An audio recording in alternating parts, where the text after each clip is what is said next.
بسم اللہ الرحمن الرحیم۔ السلام علیکم، میں آپ کو اپنے چینل میں خوش آمدید کہتی ہوں۔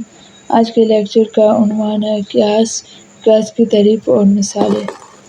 لیکچر شروع کرنے سے پہلے میں آپ لوگوں کو بتا دیتی ہوں کہ یہ کوشچن آپ کا پیپر میں کس نوعیت کا آ سکتا ہے۔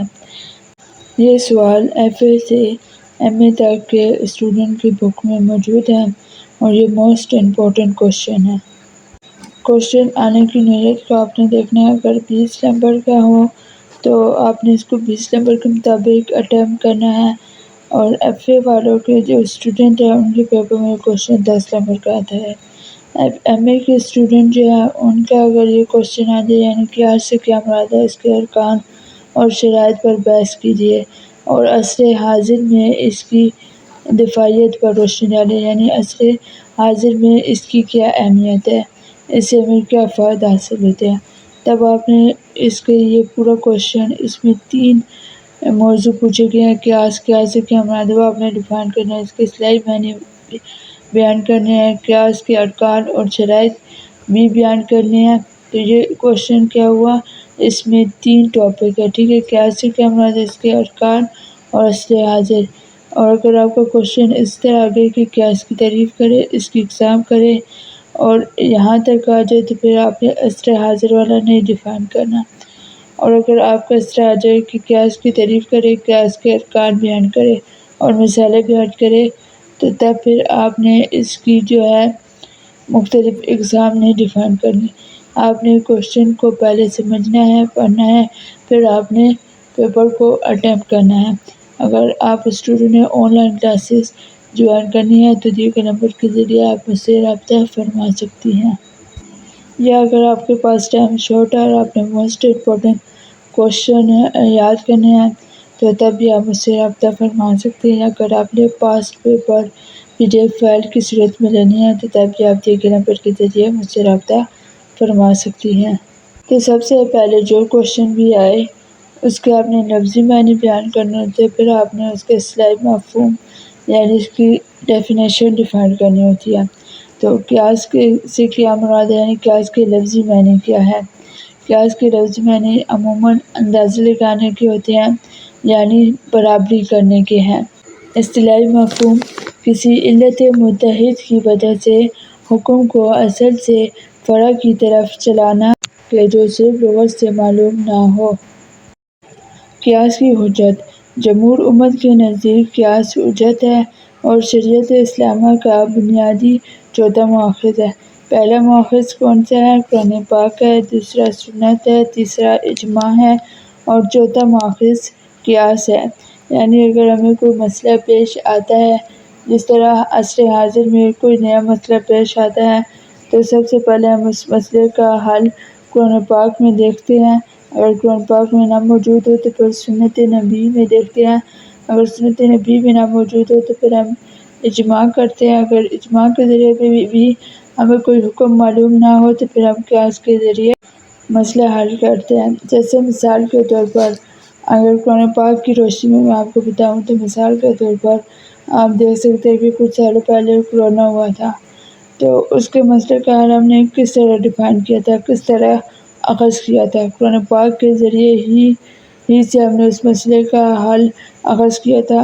جیسے کہ قرآن پاک میں آیا تھا، قرآن پاک کی صورتوں کا ترجمہ ہے کہ اگر یہ بیماری آئے جس طرح پہلے طاعون آئی تھی تو یہ مرض اس سے تقریباً ایک جیسا ہی تھا، تو پھر مسلمانوں کو تاکید کی گئی اور ہر مسلمانوں نے بھی اس کے اوپر عمل کیا، اپنی صفائی کا خیال رکھا اور اس طرح صورت کے مطابق سارے مسئلوں کے اوپر انہوں نے عمل کیا، تو آہستہ آہستہ کورونا جیسے جو مرض تھے وہ ختم ہونا شروع ہوگی۔ تو اسی طرح قرآن پاک کے مسئلے میں ٹھیک ہے، اگر جس طرح آج کل کوئی نیا مسئلہ آتا ہے تو اسی طرح علماء کرام مجتہدین جو ہوتے ہیں، فقہا ہوتے ہیں، وہ اسی طرح اس مسئلے کو دیکھتے ہیں اور قرآن پاک سے اس مسئلے کو اخذ کرتے ہیں۔ اب میں مزید آپ کو قیاس کے حوالے سے کچھ اور مثالیں بتاتی ہوں تاکہ آپ کو اچھے طریقے سے اس لیکچر کی سمجھ آ جائے۔ سورۃ النحل میں اللہ تعالیٰ کا ارشاد ہے، بس اگر تم نہیں جانتے تو اہل ذکر سے پوچھ لو۔ اب یہ ہمیں فرمایا گیا ہے کہ اگر ہم کسی مسئلے کے بارے میں نہیں جانتے تو ہم اہل ذکر سے پوچھ سکتے ہیں۔ اب اہل ذکر کون لوگ ہوتے ہیں؟ اہل ذکر سے مراد علماء کرام ہیں، مجتہدین ہیں، یعنی جس کے پاس قرآن پاک کی تعلیمات کا صحیح علم ہو۔ آپ اس سے اپنے مسئلہ جو آنے والا مسئلہ ہوتا ہے، جس طرح آپ دیکھ سکتے ہیں کہ طلاق کے بہت زیادہ مسئلے آتے ہیں، تو اس کا علم ہم آج کل کے دور میں اگر دیکھا جائے تو ہم خود نکال لیتے ہیں، جس سے بہت زیادہ مسائل پیدا ہوتے ہیں۔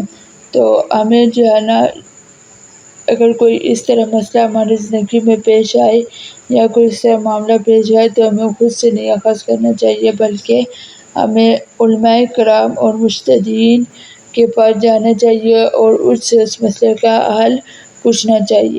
اب قیاس کے حوالے سے ایک اور حدیث بھی ہے: اے ایمان والو، اللہ کی اطاعت کرو اور رسول صلی اللہ علیہ وآلہ وسلم کی اطاعت کرو اور اپنے میں سے صاحب عمل لوگوں کی۔ پھر اگر تم کسی چیز میں جھگڑنے میں پڑ جاؤ، یعنی آپس میں آپ لوگوں کا کوئی جھگڑا ہو، تو اسے اللہ اور اس کے رسول صلی اللہ علیہ وآلہ وسلم کی طرف پھیر دو۔ اب اس آیت مبارکہ کو تھوڑا سا غور سے سمجھیے۔ اس آیت مبارکہ میں کیا کہا جا رہا ہے کہ اے ایمان والو، اللہ کی اطاعت کرو، اور اس کے بعد تاکید کی گئی ہے کہ حضرت محمد صلی اللہ علیہ وسلم کی اطاعت کرو۔ اس کے بعد پھر ہمیں کہا گیا ہے کہ صاحب امر، یعنی جو ہمارے حکمران ہیں، ان کی اطاعت کرو۔ اگر ہم میں کسی بات میں جھگڑا ہو رہا ہو، ٹھیک ہے، یعنی کوئی مسئلہ ہے، اس کے بارے سے ہمارے ملک میں جو حکمران ہیں اور علماء ہیں، ان کے درمیان اگر کسی فیصلے میں جھگڑا ہو رہا ہے تو وہ کیا کرے؟ تو وہ اسے اللہ اور اس کے رسول صلی اللہ علیہ وسلم کی طرف پھیر دے۔ پھیرنے سے مراد یہ ہے کہ اللہ تعالیٰ نے ہمارے اوپر کیا نازل کیا؟ قرآن پاک نازل کیا۔ ہم قرآن پاک میں اس مسئلے کو اخذ کرے، اس مسئلے کا حل نکالے۔ اگر اس مسئلے کا حل قرآن پاک میں نہیں موجود تو پھر سنت نبی صلی اللہ علیہ وسلم کے ذریعے ہم اس مسئلے کا حل اخذ کر سکتے ہیں، ٹھیک ہے۔ تو اس سے مراد یہ ہے کہ اللہ اور اس کے رسول صلی اللہ علیہ وسلم کی طرف پھیر دے۔ اس سے مراد یہ ہے کہ قرآن پاک اور سنت نبی صلی اللہ علیہ وسلم سے اس مسئلے کا حل اخذ کیا جائے، تاکہ ہمارے بیچ میں جو لڑائی جھگڑا ہے یا فساد جو برپا ہونے والا ہے وہ دور ہو جائے۔ حدیث کی روشنی میں قیاس۔ خود حضرت محمد صلی اللہ علیہ وسلم کے ذاتی عمل اور آپ صلی اللہ علیہ وسلم کے اقوال سے بھی قیاس کا ماخذ شریعت کا ہونا ثابت ہے۔ آپ صلی اللہ علیہ وسلم نے خود بھی بعض موقع پر قیاس سے کام لیا، ٹھیک ہے، یعنی آپ صلی اللہ علیہ وسلم کے پاس اگر کوئی مسئلہ آتا، وہ سنت نبی میں اس مسئلے کا حل نہ موجود ہوتا، تو پھر آپ جو ہے نا قیاس کرتے تھے۔ اب قیاس کے معنی میں نے آپ کو بتا دی کہ قیاس ہے کیا چیز۔ قیاس کے معنی ہے اندازہ لگانا، یعنی قرآن پاک میں جو نیا مسئلہ آتا ہے نا، تو قرآن پاک میں اس نئے مسئلے کو اس پرانے مسئلے کے ساتھ، یعنی قرآن پاک کی آیات کے مطابق اس کا موازنہ کیا جاتا ہے، کمپیریزن کیا جاتا ہے، برابری کی جاتی ہے، اور پھر مختلف علماء کرام کے مشورے کے مطابق آنے والے مسئلے کا حل نکالا جاتا ہے، تو اسے کیا کہتے ہیں؟ قیاس کہتے ہیں۔ حضرت محمد صلی اللہ علیہ وآلہ وسلم نے حضرت معاذ بن جبل رضی اللہ عنہ کو یمن کا سفیر بنا کر بھیجا اور ان سے پوچھا کہ کس طرح آپ فیصلہ کریں گے۔ تو حضرت معاذ بن جبل رضی اللہ عنہ نے سب سے پہلے قرآن پاک اور پھر سنت نبی کا ذکر کرنے کے بعد عرض کیا کہ اگر قرآن اور سنت سے کسی مسئلے پر مجھے واضح رہنمائی نہ مل سکی تو اپنی رائے سے اجتہاد اور قیاس کروں گا۔ آپ صلی اللہ علیہ وسلم نے اس کے جواب میں پسندیدگی کا اظہار فرمایا اور ارشاد فرمایا: حمد ہے اس خدا کی جس نے اللہ کے رسول صلی اللہ علیہ وآلہ وسلم کے فرزند کی راہ کو اللہ اور اس کے رسول صلی اللہ علیہ وسلم کی مرضی کے مطابق کر دیا۔ اب دیکھیں، اگر ہم اس حدیث مبارکہ پر غور کریں تو اس میں واضح طور پر ہمیں بتایا گیا ہے، یعنی کوئی حکمران ہوتا ہے، کوئی علماء یا کوئی مجتہدین ہوتے ہیں، ٹھیک ہے، تو وہ کسی مسئلے کا فیصلہ، جو ان کے پاس کوئی مسئلہ آتا ہے تو وہ اس طرح اس کا حل نہیں نکالتے۔ پہلے کیا کرتے؟ قرآن پاک میں دیکھتے ہیں جو پہلا مواخذ ہے۔ پھر سنت نبوی میں دیکھتے ہیں، اگر اس میں نہیں موجود ہوتا تو پھر وہ قیاس کرتے ہیں، اجماع کرتے ہیں، پھر کہ جا کے اس مسئلے کا حل نکالتے ہیں۔ اور مسئلے کا حل صرف ایک علماء نہیں بلکہ مجتہدین اور علماء کرام مختلف موجود ہوتے ہیں، ان کی باہمی مرضی کے مطابق اس مسئلے کا حل اخذ کیا جاتا ہے۔ قیاس کی حجت کی اہمیت کو سمجھنے کے لیے ہم دوسری حدیث کی طرف رجوع کرتے ہیں۔ آپ صلی اللہ علیہ وسلم نے علماء کو انبیاء کرام علیہ السلام کا وارث قرار دیا ہے کہ اب نبوت کا سلسلہ ختم ہو چکا ہے تو نئے سامنے آنے والے مسئلے کے مطابق علماء سے رجوع کریں جو قیاس، استنباط اور اجتہاد کے ذریعے ان کے مسئلے کا حل تلاش کریں گے۔ اب آپ لوگ دیکھیں اور خود غور کریں کہ اسلام کتنا خوبصورت دین ہے کہ جب نبوت کا سلسلہ ختم ہونے والا تھا تو تب بھی آپ صلی اللہ علیہ وسلم نے ہمیں سنت نبی کے ذریعے آگاہ کر دیا تھا، کیونکہ اب آپ لوگوں کے یا اسلام جب نبوت کا سلسلہ ختم ہونے والا تھا تو تب لوگوں کے ذہن میں یہ سوال لازمی آیا ہوگا کہ جب اب نبوت کا سلسلہ ختم ہونے والا ہے تو ہمارے پاس اگر کوئی نئے مسئلے آئیں گے تو ہم اس نئے مسئلوں کا حل کس طرح اخذ کریں گے۔